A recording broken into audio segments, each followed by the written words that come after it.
Hi, everyone. Welcome to the Bet Free Life. Oh, I'm Christina. Hey, Christina. I'm Brian. I thought, well, I know we talked about this, like if we're going to do the names or not, and I keep forgetting because Yeah, I just figure that's why what I do. bother? It says our names right there at the bottom. Yeah, and I guess for those who don't know, I'm Christina, and I do for the third time. I'm Christina, fourth time. I host the Broke Girl Society podcast, and Brian Hatch over here hosts the All In Addicted Gamblers podcast, and so we decided to do the show together. To kind of have different perspectives on the gambling recovery and all that. So, yeah, what do we want to talk about tonight, Brian? This is usually the point at which you give us some nice curated articles that you have gone over and over, and now are looking for my glorious feedback on.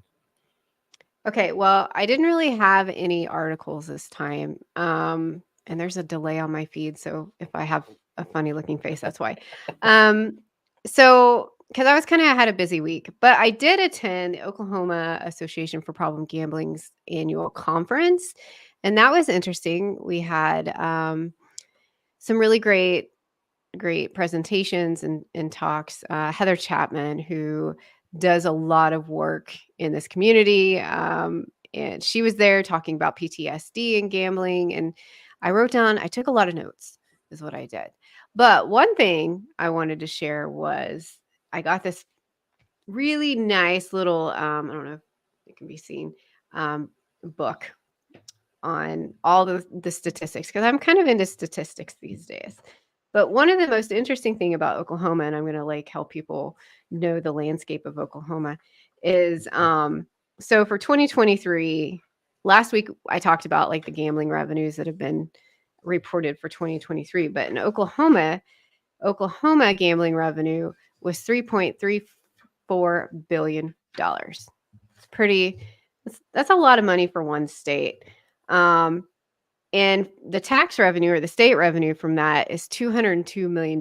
How much do you think the state of Oklahoma gets out of that $202 million for problem gambling?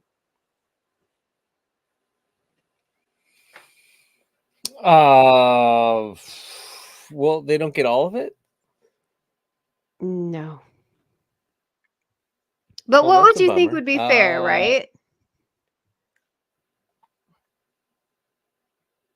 Half. uh, from the tribal revenue, gaming revenue, um, the state gives the Problem Gambling Association $250,000. $250,000 for gambling help, and then an additional Oh, 750,000 to the consult.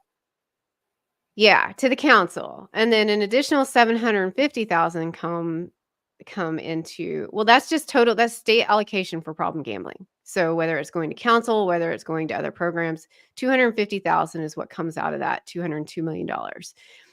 Additionally, the lottery, Oklahoma has a lottery, they do 750,000 so for a total of $1 million in this state for problem gambling prevention, awareness, and services out of $202 million for just tribal. This doesn't even include, this is just class 3 gaming. So it's, the numbers are definitely higher on the state revenue when you include the lottery totals. But anyway, I just thought that was fascinating that it's barely a percentage.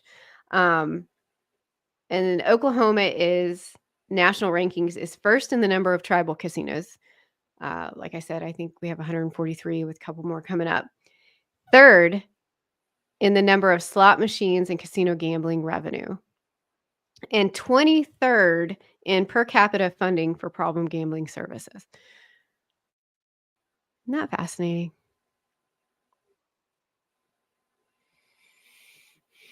Fascinating is a loaded word. It yeah, it's interesting in certain Frustrating? circles.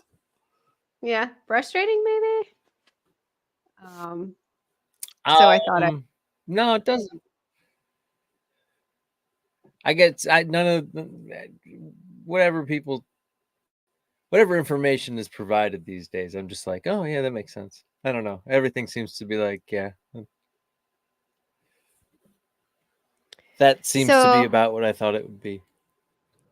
like that low. It really surprised me, and I think I already knew that. Like I already knew from talking to Wiley, Dr. Wiley Harwell, who heads our state council for problem gambling. Um, I think I remember him saying that to me one time when I was like, "Why can't we get this funded? And why can't we do this?" And he was like, "Well, I don't really have the budget for that." So, um, yeah. So I did that. Have you done any participated in any gambling awareness stuff yet for the month of March? Of course, we're only what, the third day of March? We did we did a kickoff event, and I had to. We collected a bunch of different interviews for to put into a video, and I had the responsibility of editing together this video. And when I said yes, I was like, yeah, no problem, whatever, we'll do it. And then it took a lot longer than I was expecting it to take. So, but it was shown. So I slept the next night, so all good. But yeah, we did one thing and it was cool. It was nice. Video went well. Was it a video of like people in recovery, their stories?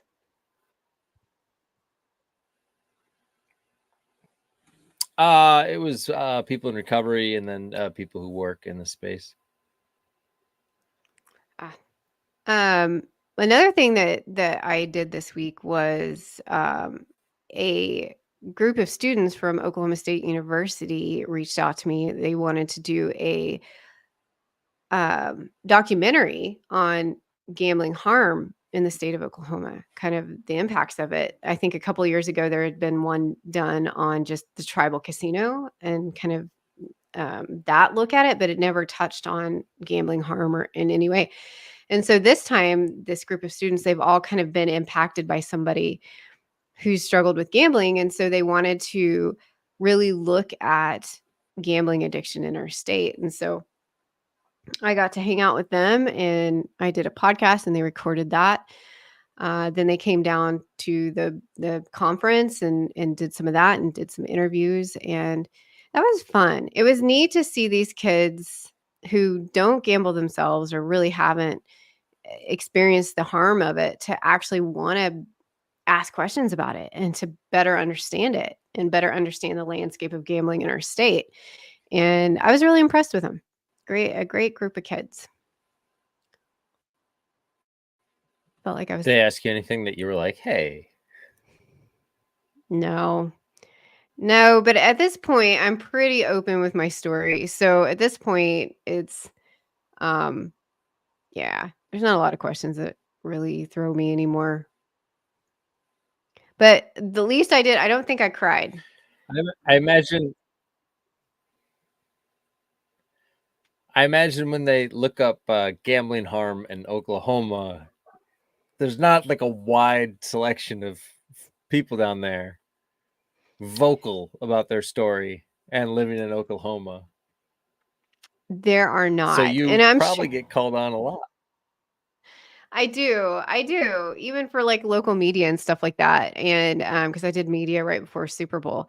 And I'm sure they were looking for like some young kid, right? Some young college kid who was struggling in some aspect, but we don't have sports betting here. So it's really just casino betting. But still, I think the youngest age, I think 18 is like the rule 18 and 21, depending on which casino you go to. But yeah, they were probably wanting to get somebody younger, but I'm like, "Hey, man, this is what you get."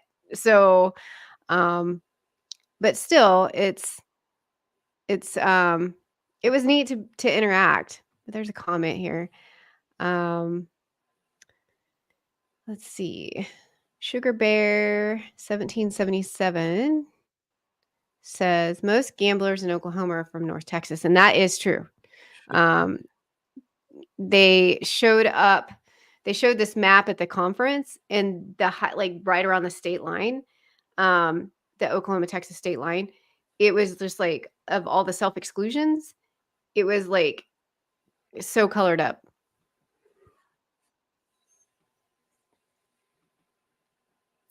I'm checking out your line right now. I'm staring at my map. It's a big ass border that you share.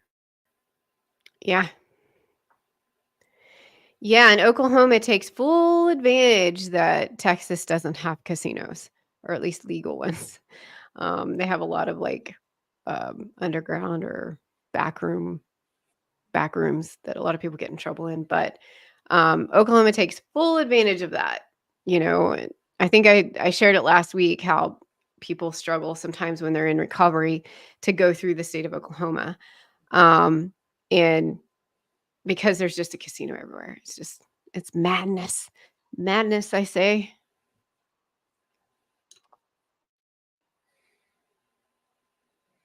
When's the last time they built one? Oh, they're building them now. There's a big one going on the state line of Missouri. I think it's going to be pretty close to like the WinStar. I think the WinStar is like one of the largest casino floors in the U.S. and this one's going to be pretty comparable. So they're going up all over the place, and that's the thing with a lot of these um, tribal casinos is that it's so sparse, but you can be in one town and have 8 different casinos within a 30-mile radius. I mean, it's starting to look like churches. Oh, said a big Hard Rock just got approved near WinStar as well. Yeah. They're just going to keep coming. Where's WinStar? Is it Durant? Durant or Thackerville, something like that, down around there. Oh. It's one I can say I've never been to.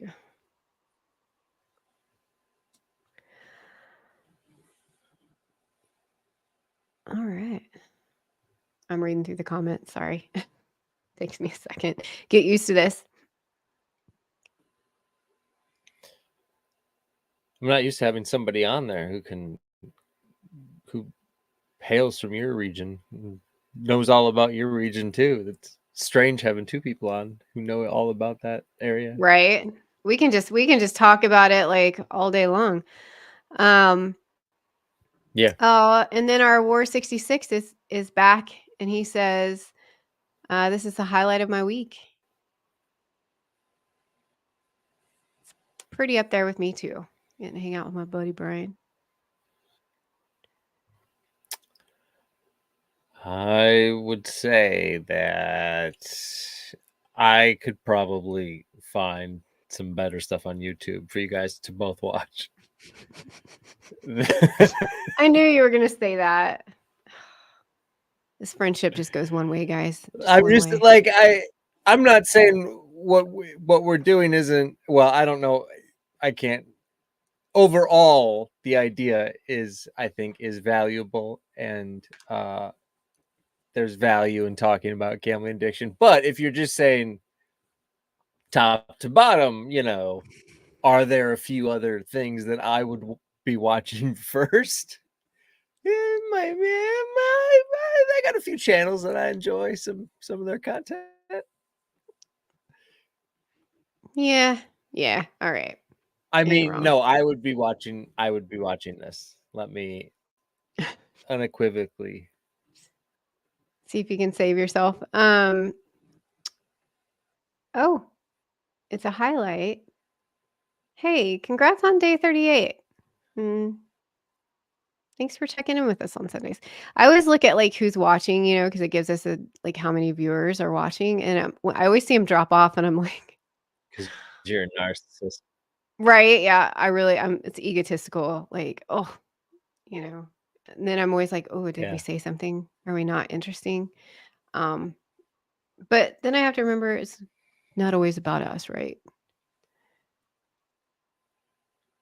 When's your what day is your 3 year? Wednesday. This upcoming, as in like a few days from now, Wednesday? Yep, this coming Wednesday. Ask me how I'm going to celebrate.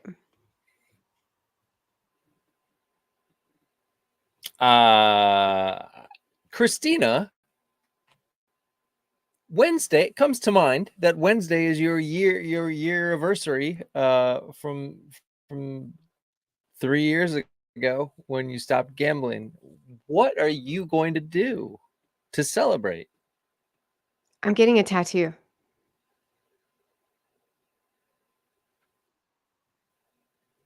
Of? It's like I was waiting for you to say that. Well, it's my logo. It's not gonna be the bet. It's not gonna be the Bet Free Life logo, but it's gonna be it's just broke girl, and then my if you know my podcast, it's the heart logo that goes with it, and I'm just gonna get it on my arm. But I'll share it with everybody next week. But I'm really excited about that because I wanted to do it at my 1 year, and life got lifey, and then I kept saying I was gonna do it at my 2 year because in my meeting, I was letting everybody know I was gonna get it done. They're like, "Didn't you say you were gonna do that last year?"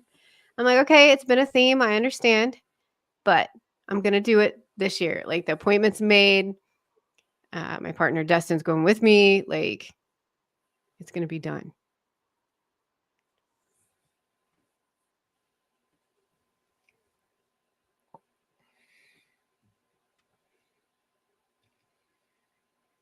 I think I have some lag on my internet, so I apologize.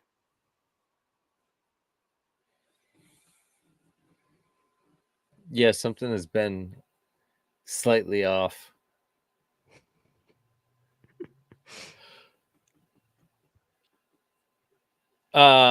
So 3 years. Have you learned anything in 3 years that you didn't know 3 years and a day ago? What have I learned in 3 years? S Not a thing. No, I'm just kidding. Yeah, I've learned how important it is to take care of me, and that's probably one of the most important things I've learned, in recovery. Connection is key, connecting with other people who are walking the same walk as you, people who understand what we're going through and how important recovery is, um, and commitment to the things that keep us fat free. Those are the things that I've really learned if I'm gonna sum it up. Are you 8 years now? And do you Will you be feel uh what am I at? 10? No, no, July will be 10. Wow. Nice, Brian. Um do you not feel like the new person anymore? I do not.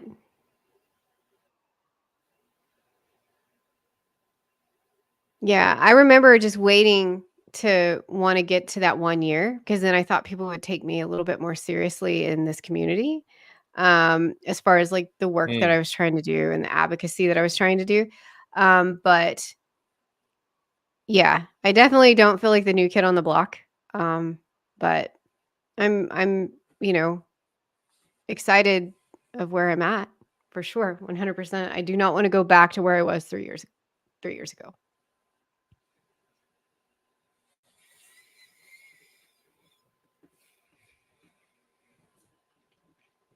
Well, do you want to bring up your Reddit your Yep.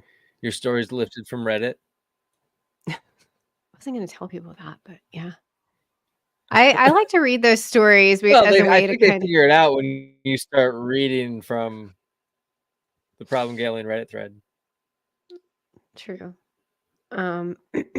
Okay. So one of the stories that kind of caught my attention was, and I'm not gonna read the whole thing because it's kind of a long one, but he this person, I assume it's a he, but maybe not, a couple weeks ago it wrote in looking for help to try and stay on track and try and, overcome the struggle, right? He talks about he's put things in place to protect him. and protect his finances, and he's working to rebuild and all this stuff. Well, then a conference comes up for work, and it is in Las Vegas.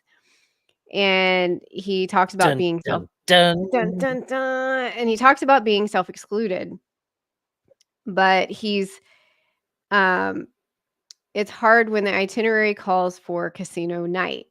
And I don't want to explain to my job why I can't go. But he knows it's the right choice, but he's just scared from the repercussions from his work, when he says I can't do this. And so I'm just curious the struggle on that, right? Like I hear this a lot where people say, because of my work, I have to work in casinos, at or around casinos. And it's a big struggle. And, it's kind of that question, do you tell your employer that you're in recovery from gambling? And so being around these things can be triggering or upsetting. And, do they go out of the way to find other accommodations and all that good stuff? It's just something that a lot of people have to deal with.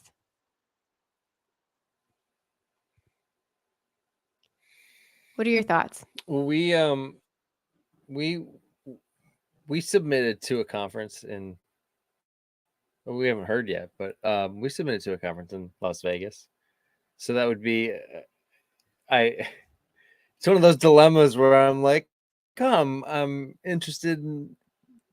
excited for the problem to be in front of me of whether or not to go, being in recovery and, like, hey, let's go to Vegas. What am I going to do? Plus I think my wife would have something to say about it, but I don't know. I don't, some people, I would need someone, I would need somebody with me, somebody that I could reliably, like, here's my wallet, just make sure I eat, and other than that, don't give me anything. The buddy system. But Yeah. hey, if you could, I mean, because hey, people got to eat, right? So they got to work. So Yeah, that's just a tough one. And then there was another one that was very similar to it, as not similar in like having to be put in this situation because of work, but this person, and I'm curious of your thoughts. This person's 208 days clean of gambling or in recovery. And yesterday they tested themselves by going to a casino. They wanted to test their discipline by being in that environment. And it says, looking at people winning wasn't triggering anymore. I don't recommend trying this experiment if you're under 100 days of sobriety, but I put a lot of barriers in place. Conclusion: even when I used to win lots of money, never made me as happy as the feeling of leaving the casino with only the money, with no money coming out of my pocket except for the drink that I paid for. Um, So I'm wondering, like, at 208 days, I don't even know, is that 6 months? Is that even 6 months? A little over 6 months? Um, is that would you put yourself in that kind of position to, like, just to kind of test your resolve, to test if you're quote unquote cured?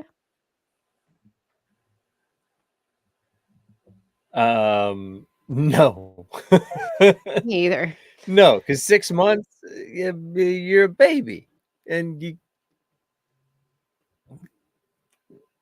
like, babies Yeah. shouldn't be out without an adult, especially not at the casino.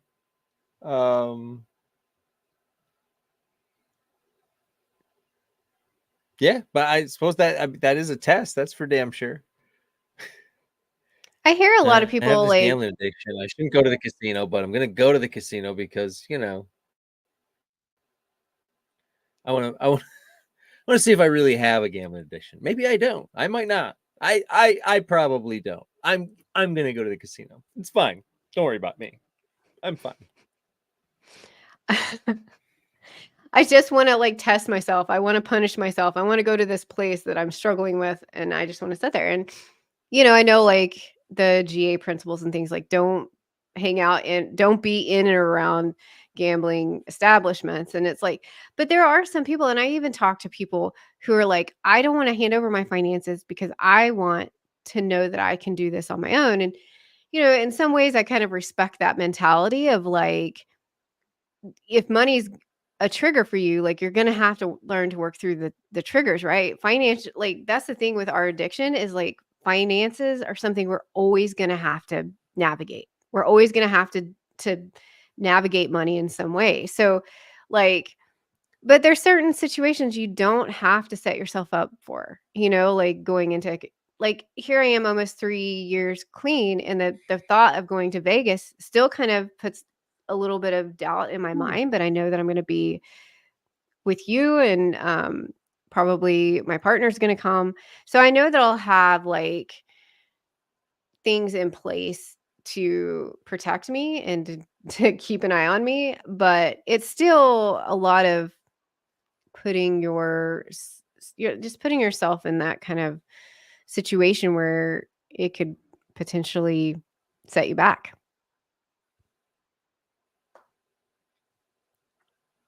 Yeah, I'm not. I mean, I still have no idea in my own case whether or not that's a good idea to try to go to Vegas. But um, I feel I like guess we'll find out. I was going there to talk about this stuff, and then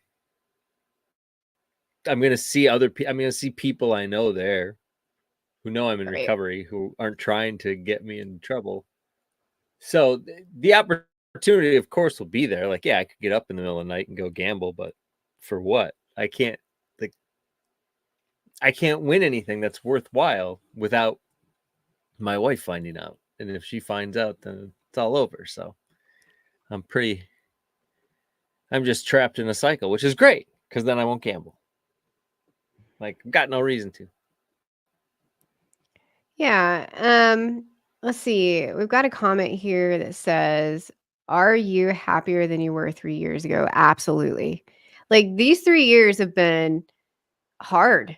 I went through so much stuff in 3 years to get where I am today, but I am 100% happier. And the thing is with recovery, I think a lot of times they think, oh, well, recovery means life is going to get better and it's going to be perfect. And it's like, yeah, life does get better, but there's still a lot of shit you got to go through, a lot of obstacles. And one of my favorite sayings is addiction is hard, recovery is hard. Choose your hard. And I will choose the heart of recovery every day if it keeps me in the position that I'm in today. So that's yes. To answer that question, yes, yes, yes. I am so much happier. And I still have a lot of work to do. It's not like everything's 100%, but that's just life too.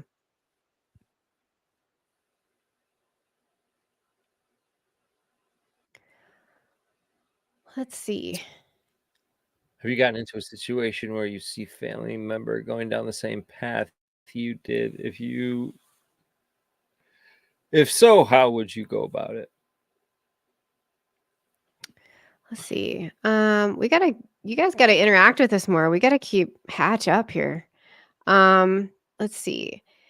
I had like I don't know why I'm yawning tonight. Well, yeah, I do. It's the end of the weekend and I'm tired. That's why I'm yawning. Um, I mean, I have to be really careful because I have some family that aren't in recovery, but yes, most definitely. Without sharing any of their stories or anything like that. Yeah, it's hard, especially in this state. Like casinos are everywhere. There's not a lot going on, and um, yeah, I see friends. And but here's the thing: is I have to like be really careful not to be this person that's like gambling is evil. I have to um just kind of keep that neutral, like, hey, if you can gamble healthy, whatever, if you can do it normally, great. Wish I could, but I can't. But just always be aware um of how it's impacting you.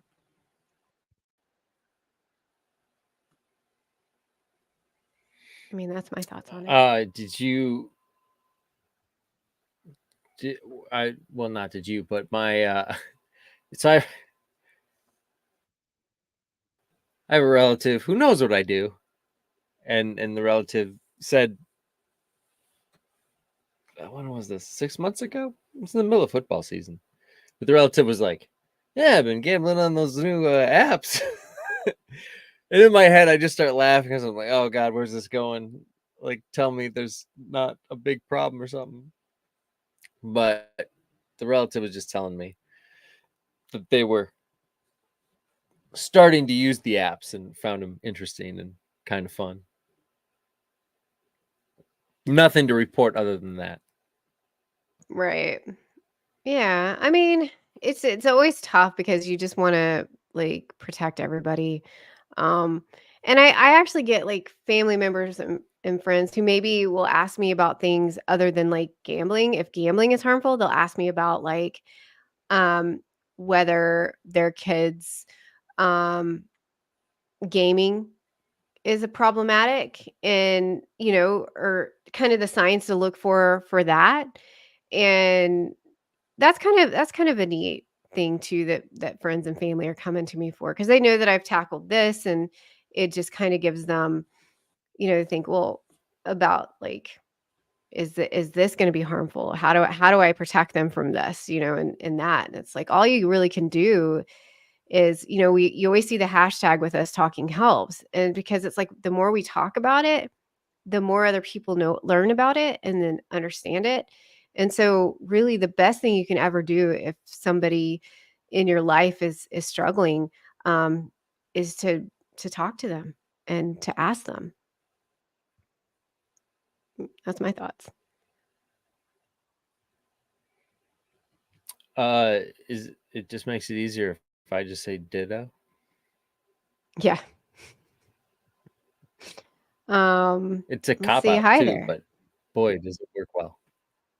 Right? Then you don't have to be like, um, yeah, what she said. Um, yeah, let's see. We had Cheryl say hello. Hello, Cheryl. Does anybody have any other questions or thoughts for us? Interact with us? We had at the Problem Gambling Awareness Month thing I went to the other day. They had the video with recovery stories, and they had some in-person recovery stories.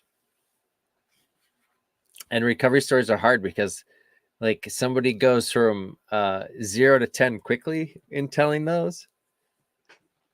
And we had somebody who very quickly just went, everybody went from kind of being like charmed by this younger person who was sharing their story, who wasn't a full-on like public speaker, but at the same time being like, oh gosh, oh, this sucks. And then so you get a lot of whatever emotion people are going through, but then quickly, like, person just got affected, start crying, and you see everybody kind of at that point like looking around like they didn't know what to. So those stories are just, oh God, because everyone's like, you kind of like, everyone travels down a similar path, but you get those people who just say those, like, something that you've never heard before or you never experienced. You're like, wow, that happened. Good Lord. So it was good. It was good. They were good stories.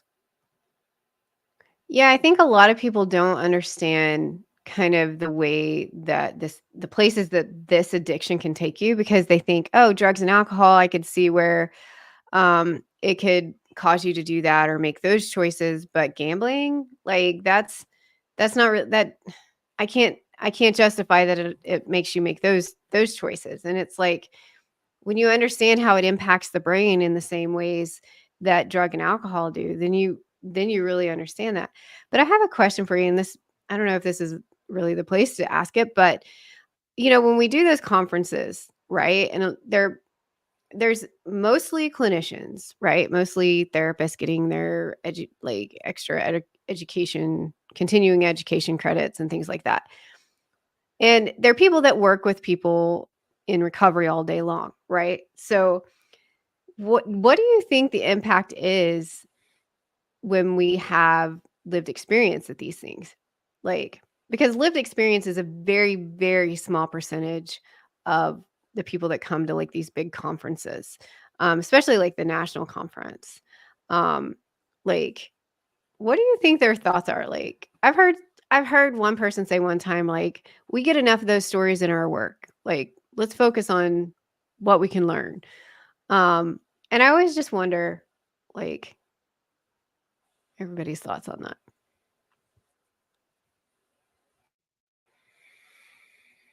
For me, I'll never get enough of it. Like, I mean, I will. it depends on who's talking. And that's true of like any, like, whether somebody who's clinical or whatever, live experience, or who some people have a knack for, timing and making the story entertaining as well, which I'm not saying it has to be, but when you have an audience of people, there's the level of, entertain them as well. So I like the people who can do that the best and mix that. So I appreciate that. I think that's similar in But like podcast stories, right?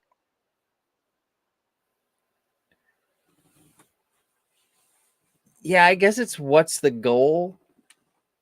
Like when I'm doing a podcast, I know the goal is to fill 45 minutes or whatever with the story. So it's not like, what in the next 5 minutes, tell me what happened and how you got into recovery. It's much longer. But on, like, in front of people in an audience, I always feel like there's a energy to get to it. Like, don't dawdle, get to the point You're on of the what clock. you're saying. So, yeah. But I don't know. It's you've listened to a lot of stories. It's weird to, no matter how many I listen to, like there's something new in all of them. I thought you'd appreciate this comment, Brian. I am planning. It's like I'm looking at you on the screen, not even realizing you put a comment up there because I'm old and don't have eyes that work apparently. I'm planning to purchase a remote control hookup. Oh, Somebody's been listening to your I can't remember story, when I was Hatch. telling that story. You've told that story a lot. A lot of Man, your those remote control helicopters. They were like $25 a pop on Amazon. And I for some reason loaded up, bought like 25 boxes of them. Well, they were one per box, so I don't know why I did that. Like, it just felt good to do that. It felt good to stockpile. Well, that's the compulsion, right? Like compulsion Yeah. sometimes will stay with us. Like that was a cross addiction in a way. At least that's how I would look at it. Because my spending kind of ramped up when I was just entering recovery because one, money made me uncomfortable. And two, like I still had this compulsive energy, right? I just wasn't utilizing it in the casino, so it showed up in shoes. Like everybody who knows me knows and listen to the podcast, like shoes were a real issue for me in recovery. Those first weeks in recovery. Now it's not so much because I've worked on that compulsive behavior, but um that's the way I see it. Like it's your life and your interpretation, but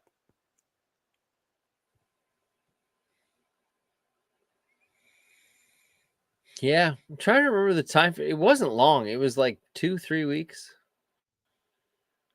Then I ended up selling them all to a coworker. That's what I did with my PS3 and TV one time too. Sold it to a coworker, so I had money to gamble. Took that money, gambled.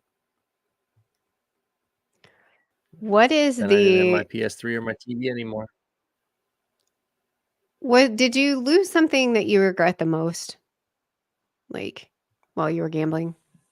No. Like pawn something or sell I something mean, that you you're mean like, like, oh, wait, are you looking for like one of those answers? It's like my self-respect, "Hey, I want whatever answer like that that type comes of out of thing? Or you mean like, that just."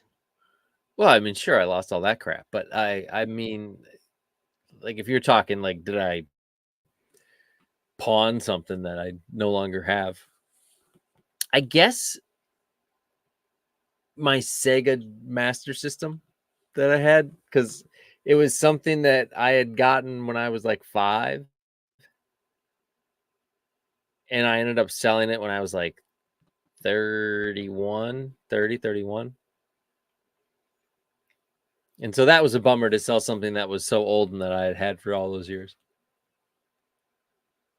Mm, yeah. And then you're kind of like, Oh, man, I wish I had sorry. that. Hmm. Well, it might be a good time to kind of I did. wind it down.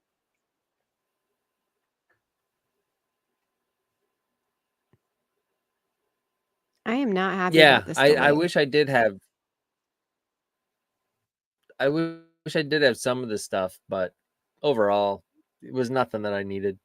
Like I collected forever. I collected horror movies, and I ended up getting rid of all that and just like why, like all these years of collecting and collecting, and then one day just being like, I don't need this. Let's just get rid of it. So it's weird how your brain can just flip and be like, this is a pointless act now. But actually, that falls right in line with gambling too, because I did the same thing with gambling. One day it was like, okay, this is pointless. I'm never gonna win.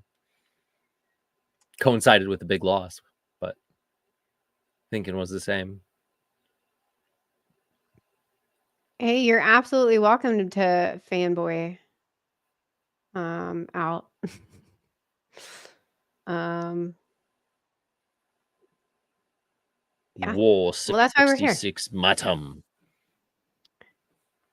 We try to be relatable, right? We try and talk about kind of the gritty stuff, but also, just the things that all of us connect with in this community. Some of the weird stuff. I think one of our most popular episodes, and we've talked about this a lot, are the ones where we talk about the behaviors of a gambler. Like I still get people probably once a week or something. They're like, that was my favorite Bet Free Life episode where we talked about like the rituals and things Oh, the the gamblers. ritual. Yeah, yeah. It's so weird though. It's like everybody's got their thing that they do. I used to make fun of. I mean, we talk about our rituals, and I used to sit around and make fun of like people who would bring their troll dolls and shit like that to gamble with or to the casino to put on a machine. What did I know? I didn't know shit. I lost just like they did. So who knows? Maybe for them it worked eventually, but I don't think I ever saw seemed like a somebody do lot of that. extra crap to carry. Oh, I did. Yeah, I never experienced that. I had a kind It's of a like friend stumbling or across a car with like 15 bumper stickers. oh, I had a friend They got all their that shit on the machine trying to give it those good vibes. rubbing the troll's head, Yeah. like her hair. Um, I had a friend of a friend. She wasn't like a close acquaintance, but she always carried crystals. Like she always had crystals in her. I have one right here, actually. Like crystals, and she would like You smaller have a ones, crystal. obviously. Yeah, Okay. but it's not mine. You'll have to take it up with Dustin. But What do you do I with the don't. crystal? They're supposed to have, like, Oh. energy, like, certain energy, right? So, like, it would have, like, good energy, and so you would carry it with you, and that energy is supposed to, like, translate into wins, I guess. I don't know, you'll have to talk to somebody who believes in that, and no Oh. disrespect if you are somebody that believes in that, none Oh, whatsoever, the it's just crystals are used to get to win. yes. Yeah, it's like positive vibes, like, winning vibes kinda thing. Is anybody watching? Do you have was there I didn't something know about that crystals when I was gambling. Otherwise, I would have been. into that? Does, anybody watching do that was is there something that you did? I mean, I you can share would. it with us in the comments.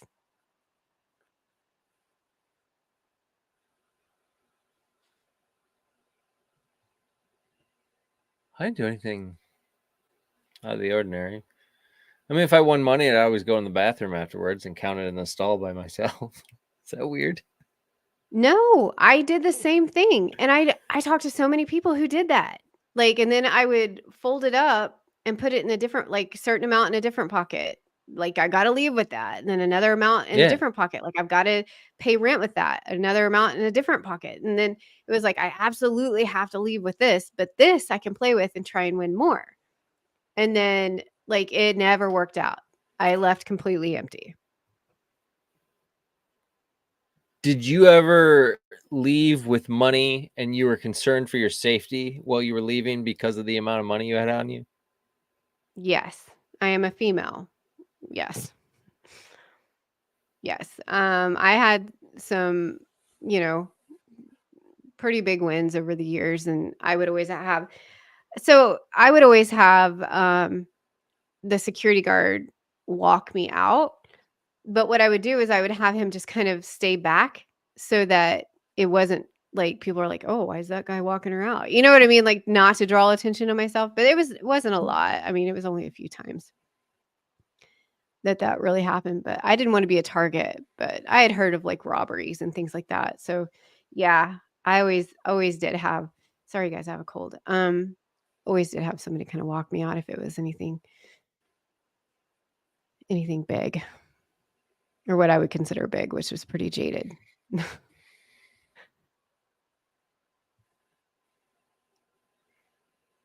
Reading the comments here. Yeah. I mean, any times I left with a low amount, I would like I'd look in my rearview mirror as I was driving off, like anybody following, but I never enough. I walked out with like 8 one night, and but it was the middle of the afternoon because I remember because I ended up going back to the casino later that night and losing it all. But I did walk away once with it, and didn't think anything of it when I was leaving, probably because it was like 4 o'clock in the afternoon. But Yeah, I probably wouldn't have been, concerned at that time. We have a couple of comments. One, I used to laugh at screen toppers, and then I found myself begging the machine for a win verbally. Yeah, sometimes I would talk to the machine too, like the machine had its own thought process, and I was like, "Dude, like, if you'll be cool with me tonight, like, we've really been on a losing streak here." I remember having those conversations with the machines and then thinking, "Why am I talking to a machine? Like, he doesn't have a brain."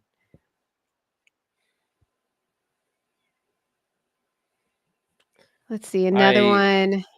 Oh, think I talked more sorry, to the Brian. universe. I was like, universe isn't gonna let Brian be hungry, right? And then I'd lose everything and be hungry. Apparently, the universe was. Yeah, fucking Um, let universe. let's see, I gambled $5,000 I got from a check to fix my old car, turned it into X amount, like a lot of money. I don't know if money amounts are triggering. I don't know if we're gonna I don't really know, but, turned it into 20K and gave it all back, and, I don't know how many times, like, Too late.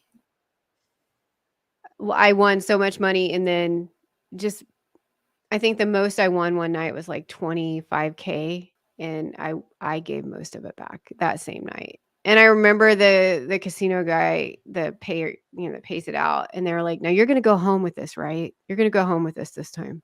I was like, "Oh yeah, are you kidding? Like this is a huge thing." And Okay. I walk of shame as I'm walking past him on my way out with just like a fraction of that money. And then I went back the next day and played all that back in plus some. So yeah, yeah, I know that walk.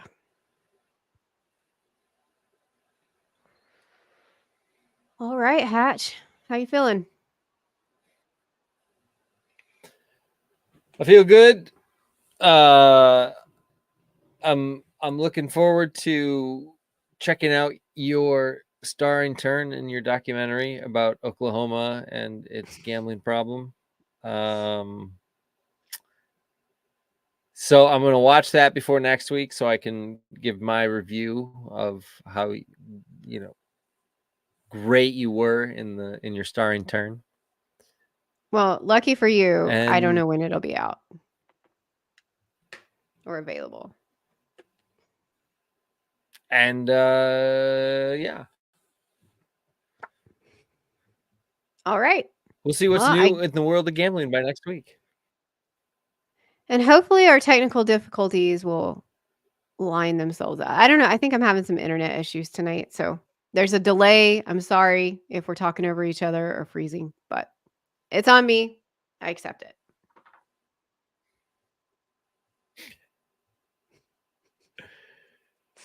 It's okay. If I mean, you know, the worst that happens is these fine people are out a little bit of time while they were watching TV anyway.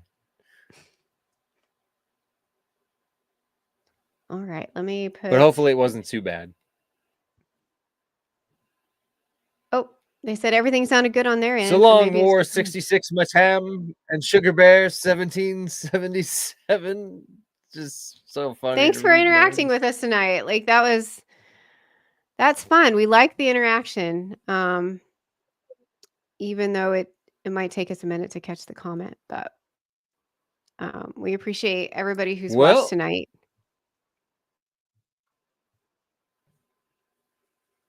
and we'll be back next Sunday. 10. Christina won't be here, but I'll be around. I will get somebody to fill in for me. Don't you worry.